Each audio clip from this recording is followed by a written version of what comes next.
Okay. I wish this was the kind of room you didn't need a microphone for, but that's where we are.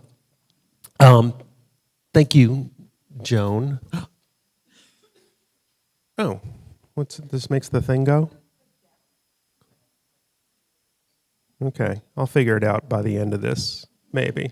Thank you, Joan. Thank you, Creative Mornings. Thank all of you so much for being here. It's a real treat. It's thrilling stuff.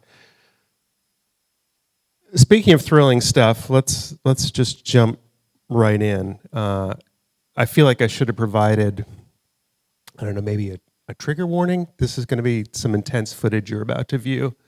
We're all adults. I have faith that we're going to get through it, but I just want to give you a little bit of warning. I'm not going to figure out the thing, am I? Okay, here we go. What could persuade a kid to act like that? Maybe the greatest persuader there is. Music. No way out of the rain. No shortcuts, baby, no fast lane.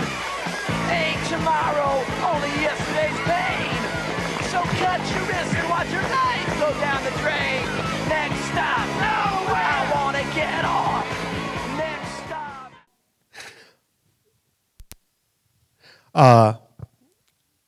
I just hope those guys found some help. So that clip is from 1982, about 5 years or so after punk kind of entered the lexicon in the mainstream. I'm pretty sure I saw it when it aired. That was a show called Quincy MD. Same year there was, Quincy was kind of like second-rate viewing, maybe third-rate, but come on, TV was all we had.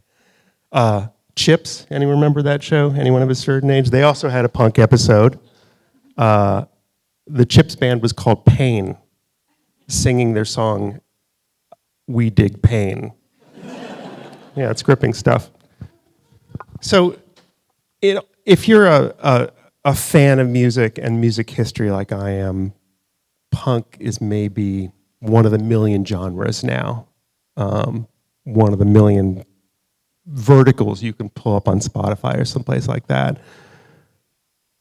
It's come to become kind of an artifact. But I want to suggest it's something else too. There's like that punk is really durable. It's 50 years since the invention of punk as we understand it, and it's still out there waiting to be discovered by younger people. About a decade or so ago, I pulled into the parking lot of New Seasons with my daughter, who was then about 7 or 8. I'd never talked to her about my own past. I'd never talked to her about music genres. It just wasn't in the picture yet. We pulled up next to a kind of a ratty pickup truck with some 20-somethings in Pacific Northwest punk uniform. Cut-off denim, dead moon patches, the whole thing. And as we pulled up, my 7 or 8-year-old daughter just looked straight ahead and said, "Punks."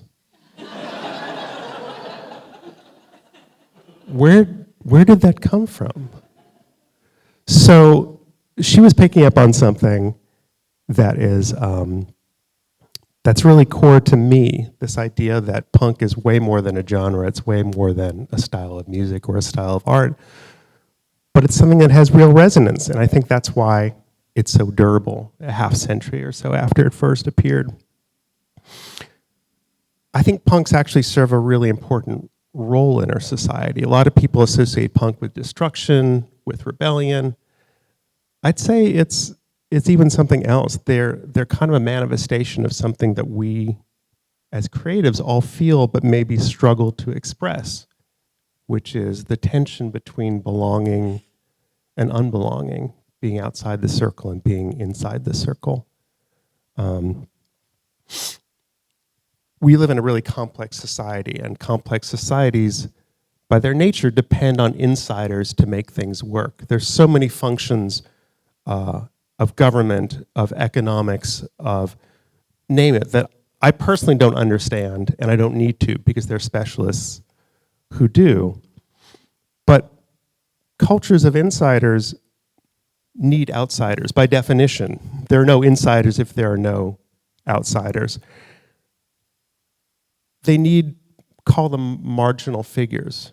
And when I was growing up and discovering punk really was a haven for marginal people who had, and I say that that's a term of love, that's not a term of disparagement at all. But punk was a home for the people who literally had no other way to interface with society. African proverb, that's about as satisfying as ancient Chinese secret. It's the best. I could not find the derivation of this term. But if there's any truer sort of template for what punk is, I can't think of it. And of course, when cultures start to sanitize or punish or eliminate outsiders, they get into very deep trouble. I can't think of any current examples of that from the news. Can you? No, I think we're doing fine. So, okay, I'm not a historian, but I'll spiel a little bit here. Historians, people who study the deep, deep prehistoric past, suggest that maybe we started to specialize as human culture makers about 10,000 years ago. That before then, existence was mostly subsistence-based, and about 10,000 years ago, things became stable enough that we specialized. We began to develop insiders. But I think even then there was something like punks. Even before there was the notion of insiders, we needed outsiders to show us a way to be the dreamers that those insiders actually need to guide their path. Punk really takes hold in the 70s, as you well know, and that's about 50 years, give or take, after the real kind of embedding of consumer culture in this country. And I don't think that's an accident. I think it takes a generation or two and deep, deep stressors like world wars or Great Depressions for things to stabilize and for people to understand that there is actually, we have the headroom for a different kind of creative response to this culture that's risen up. Punk is a response to that kind of consumer society, and it turns its rules on its head. It's not a fear of failure. Punk is the certainty of failure, and thus doing the beautiful, meaningless gesture anyway, making the art that no one might see or the music that no one might hear anyway. I see it as a very kind of heartfelt and maybe even desperate plea for honesty and the kind that changes societies and governments and cultures. And maybe that's a grandiose thing to say, but I was set up for it. Here's why. I did grow up in the DC punk scene, as Joan shared. And like everyone who came to the punk scene, I came through trauma. There we go. There's punk me. I think everyone who came to punk had the understanding that life maybe didn't work the way we've been told it did, that maybe the rules were different. In my case, it was an early trauma. My mother contracted encephalitis when I was 4, and she died very suddenly. And for me, I think the enduring sense was that there was something I wasn't being told, that I could see these things. I'd sort of, like the curtain had been torn, and yet no one could really pull over and explain why that should be or what the implications were. Does that make sense?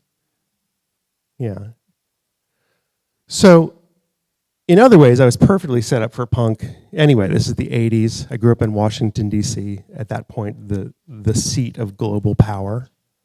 And of course, it was the Reagan years, too. Reagan is absolutely the punk president. He's the one who created this massive response to a consumerist overculture. In my whole life, I was driven by a couple of beliefs. One of them is that I had to make art of some kind or music of some kind. And the other was that I didn't actually belong in the world. They're linked. That creativity was actually an antidote to the sense of unbelonging. It was the only way I could find meaning in a world that had sort of lost its sense when I was very young. The gift of punk was that I didn't have to become an expert at it. I simply had to get it out the door. That making it was more important than being the best at it, if that makes sense. Anyway, I ended up writing a book about it, more or less. It's a book about family history. It's a book about psychedelics. It's a book about the Holocaust.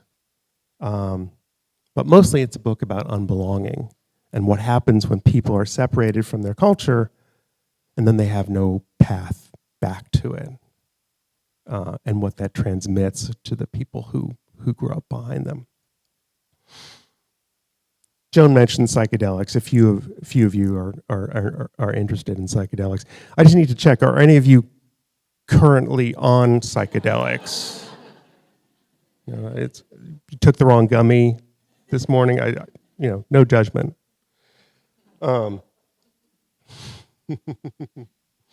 So anyway, this book, which is what brings me into Creative Mornings, really set out to answer a couple questions. And the first one, I think the most important one, is what are we handed at our birth? Meaning, we don't come into the world as a blank slate. We have a history and we have unseen stories that are shaping our experience here. I call it the distortions in the lens, meaning we're always looking through our lenses, artificial ones or otherwise. So how do we see the ways that they're warped? I mean, do any of you have the sense that you are kind of repeating the same acts over and over, maybe even reading someone's lines at times? Look, being alive today demands a lot of autopilot work. I mean, think about driving a car, for instance. If we had to think about every single step we made, it would be close to impossible. But just a deeper sense that there are these sort of currents and threads inside us that are maybe governing our present day experience of the world more than we realize. Anyway, that was a lot of the impetus for the book. What are these distortions in my lens? And the other part is, how do we access the emotions like grief, the emotions that we typically push far aside, that are actually inherent to beauty and are thus inherent to creativity? How do we find that sort of mainspring that allows us to be our fullest, most creative, most successful selves? I don't mean successful in the sense of overculture, finance, recognition, but to express something true and something meaningful, which is, I think, the point of punk. Anyway, I'm writing the book, and I'm beginning to sort of see all these threads, these through lines between punk and psychedelics and belonging and family history. And it's not a book about creativity per se, but it has something to say about how we find meaning in all these things and how we reconnect with creativity. And when I was done, I realized there was a sort of template for what I'd done. I want to suggest it. It's called Lineage, Initiation, and Oracle, which is admittedly a name that only a 50-something who still listens to Joy Division could have come up with, but that's where we go. Okay, so let's start. Yes. So to understand what I'd been handed at birth, what the distortions in my lenses were, I had to go back in time and I had to go back in place. I traced down my family stories, which were largely untold to me for maybe obvious reasons, as I found out. I was raised by Holocaust survivors. They left Europe and they believed that they had left those stories behind them. Of course, they hadn't really. And I loved this. I'm honestly, I'm ashamed to say I couldn't find who wrote that, but I thought it was such a beautiful way of expressing the kind of unseen mechanisms that make us work in a very real way. Epigenetics. Any of you familiar with it before I pulled that up? Some of you. So it's this notion that basically the experiences of the people who came before us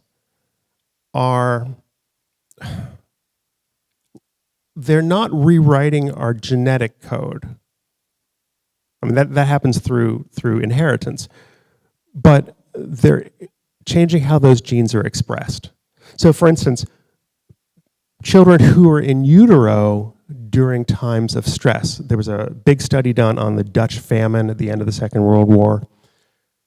Those children are far more likely to develop things like heart disease, schizophrenia, obesity, all these negative health outcomes that are not encoded in their genes, but they're being expressed as a response to these traumas that they've been through. Anyway, all this to say, this to me felt like a slightly more poetic and literary way of expressing that tension, that there's these sort of unseen codes running us that we may not be aware of. Are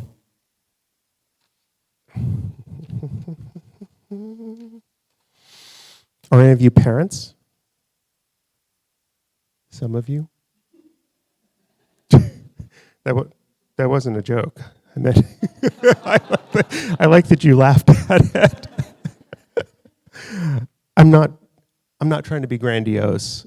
It just comes naturally to me. But I honestly believe that as parents, the most important work we can do is to uncover those unseen codes and transmute them. There's a saying, what we don't transmute, we transmit. What we don't face in our lives, we pass on. And I would argue not only to our children, but to the people around us. I mean, our behavior clearly has an effect on the people around us. So, back to the book. I did some digging. I recognized that there are these untold family stories, that there's actually a mechanism for how those traumas are manifesting in our lives. And I realized that the people who had raised me had lived through really, really significant trauma. I mean, right now, the Second World War is so distant that it feels like black and white. I mean, most of the footage of it is. There's no one in this room, I'd argue, who has any memory of the Second World War. But when I was born, the Second World War had ended 26 years before. That's nothing. That's a blip in time. I moved to Portland 21 years ago. So I realized that the people who had raised me had lived through these really sort of epical, jaw-dropping, and continually traumatic events, and that maybe this was having a big effect on how I was relating to the world too. I recognized that for those people, what was normal had been torn. They had been born into a certain life, and then that had been disrupted by trauma. I had been born into a certain life, and that had been disrupted by trauma too. It was a tearing of the curtain. And what I realized was that to figure out how this was working and why it's important, I had to get closer to it. I had to enter into it. So that's how we get to this next stage in my triad, initiation. This is where the notion of ritual comes in, rites of passage. And rites of passage were once universal, or nearly so, across all cultures. Today, they're basically gone. I happen to be Jewish. I was not bar mitzvahed. I was given the option. I think my father was really relieved when I said I could do without it, to be honest.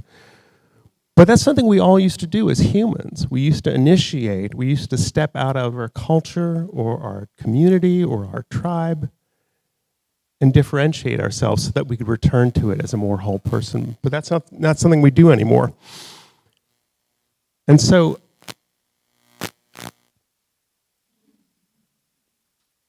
I want to introduce a figure who's central to that initiation, a figure that represents, I would say, a deeply grounded, a spiritually resonant connection with nature, with the cosmos, and with what is timeless.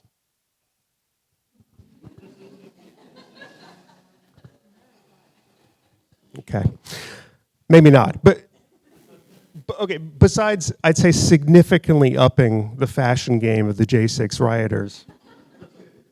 Okay, maybe that's a better version of a shaman. I'm not sure. Shaman is kind of a bad word in the psychedelic community, and I think for good reason. It's incredibly appropriative. If you've attended a psychedelic ceremony of any kind, you've probably run into people wearing feathers and beads and things they bought from the Amazon. I would call it a problem. But I would also argue that the shaman is an archetype.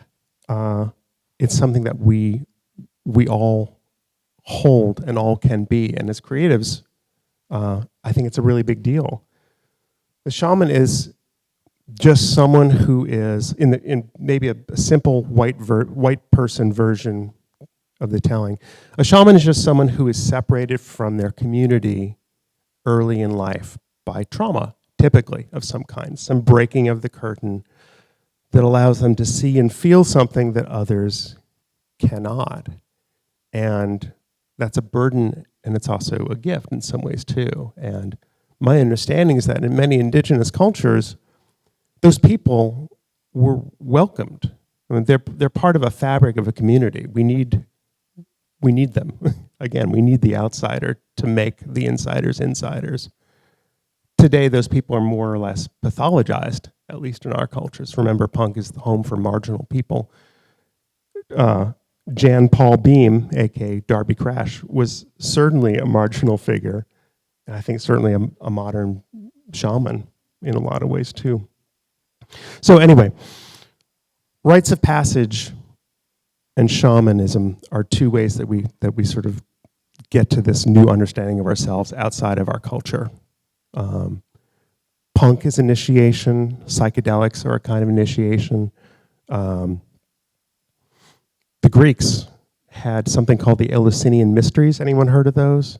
It was a sort of, some people call it a cult operating in the late BC era. But it's basically an oracle. It was people would go to these temples and ask for divination, ask for guidance on what was coming in their lives. What do these rituals involve? Hell yeah. Those guys were tripping. The walkabout in Australian Aboriginal culture, Christianity too. I mean, Christianity sort of swallowed paganism and its rites of passage. But you get the idea. There's this notion that rites of passage are there to separate from us from our culture, but also in doing so, join us more deeply to our culture. Here's another theory. Rites of passage actually are what create punks. There's this notion that took rise in the 60s that that by sort of tearing that fabric of reality, initiations allow us to rewrite ourselves, for commoners to become kings, for kings to become commoners, to sort of upend the rules of society.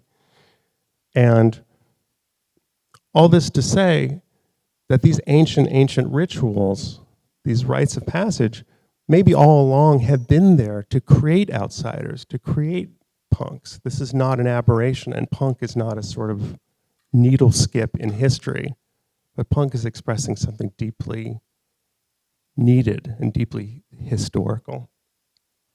Okay. I want to share one other little thing with you. I thought this was Oops.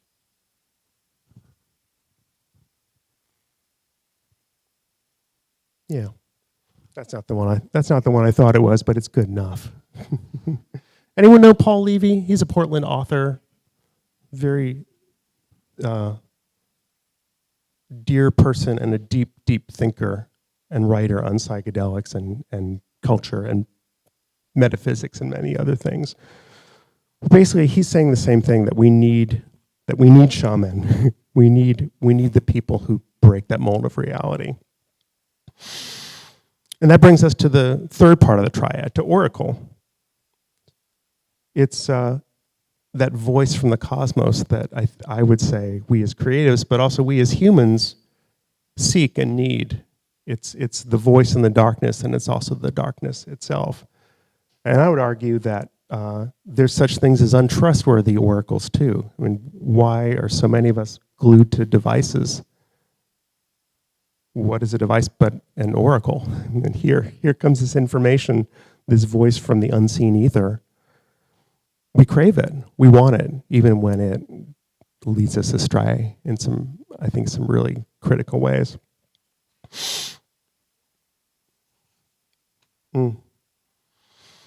How we doing? We great? Okay, good. Just have to check in. Not that I can do anything about it. I just want to make sure we're all here. This is making sense to people. This notion that punk is, appreciate that. Punk is a modern phenomenon. Well, maybe not modern anymore, but it has really, really deep roots, and it serves something really, really important in our culture. So Terence McKenna, who's kind of like the psychedelic soothsayer, about 20 years ago, he passed away in, I think, 2002 or something. But in the 80s and 90s, he was one of the few people writing about and talking about psychedelics in the overculture. And one thing he named was what he called the psychedelic perspective.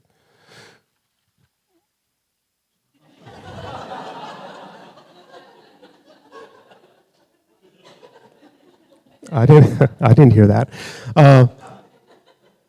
The psychedelic perspective, as I understand it, is the call to hold multiple perspectives and fractal inputs at the same time, which I would say is just the experience of being alive today.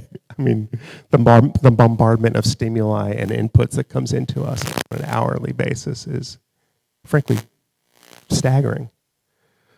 I would also argue that this is a Jewish perspective. I didn't realize this before publishing the book, but Jewish theology says the very same thing, that if something is true, its opposite has to be true.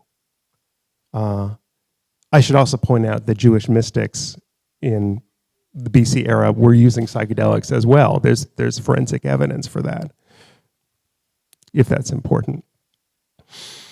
But I just want to point out that this is, I would also say, a punk perspective. This notion that we have to hold discordant inputs as people, as creatives. I think that's the point of punk. I mean, punk is maybe the most accessible and aspirational of artistic genres ever. What I mean by that is, punk is anti-expert. It says you don't need experience or skill. You simply have to do something with that creativity. There's no separation between audience and performer. You are the performer. You are both. Which is why I think Paul's statement is so beautiful. I mean, what a incredibly poetic way of putting it. You are the subject and the object at the same time. You are the doer, and you are also being done. For me, as a kid who had the sense that life didn't work as advertised, it gave me hope that there was actually kind of a lawfulness to the universe. Does that make sense? That here was something outside the 3D world where there actually were trustworthy rules. He was sort of deliberately breaking that ordinary, tearing that curtain, and letting some of that ultraviolet light in. Here's one other thing about the act of creation, as I learned through writing this book. You don't know the end. You don't know how the story goes till you get to the end, sometimes for years after the end, which I think is such a beautiful paradox to hold as creatives, right? Are any of you working creatives? Like you're creating content for your job? Mm-hmm. So how's that for a paradox? That to actually create something of meaning, you can't know the end until you get to it, or long after you get to it. And yet, for your work, I'm a copywriter by trade, you're handed a brief and you have to make the end happen on a very tight time scale as well. Okay, well, I'll leave you with this. In the process of writing this book, in which I didn't know how the end would play out or where it would come, it made that embrace of the unknowing actually made my life get a whole lot bigger. My life wasn't really working when I started the book. That's what generated it. It was a search for meaning and a search for a template, like the one I just shared with you, the oracle, the lineage, finding lineage, undergoing initiation, and finally accessing oracle. My life got a lot bigger. I was a very closed and ungenerous and self-absorbed person before publishing this book.